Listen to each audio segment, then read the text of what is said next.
السلام علیکم ورحمۃ اللہ وبرکاتہ۔ مرحبا یا احبائی۔ لاسٹ ٹائم ہم پڑھ رہے تھے ما اور من کے بارے میں۔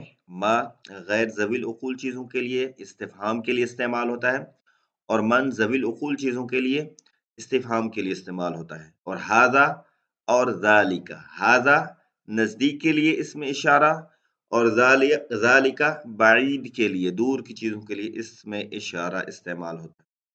تو آج انشاءاللہ ہم اپنا اسی لیسن کے اعتبار سے سبق دہرائیں گے، یعنی تمرین ہے ہماری، مشق ہے، ایکسرسائز ہے۔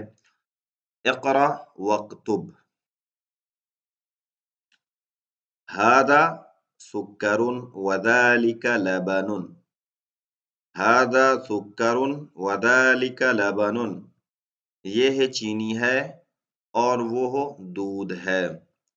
من ذالک، من ذالک، وہ کون ہے؟ ذالک امام، ذالک امام، وہ امام ہے۔ اذالک قط، کیا وہ بلی ہے؟ اذالک قط، کیا وہ بلی ہے؟ لا ذالک کلب، نہیں وہ کتا ہے۔ لا ذالک کلب، نہیں وہ کتا ہے۔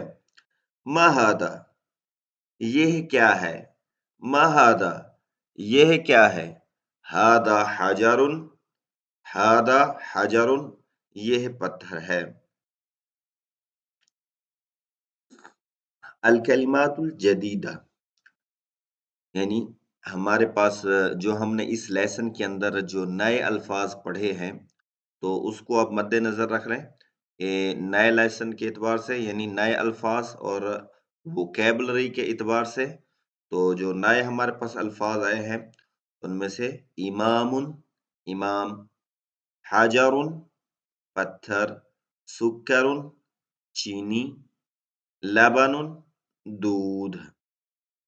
السلام علیکم ورحمۃ اللہ وبرکاتہ۔ ملتے ہیں نیکسٹ لیسن میں انشاءاللہ۔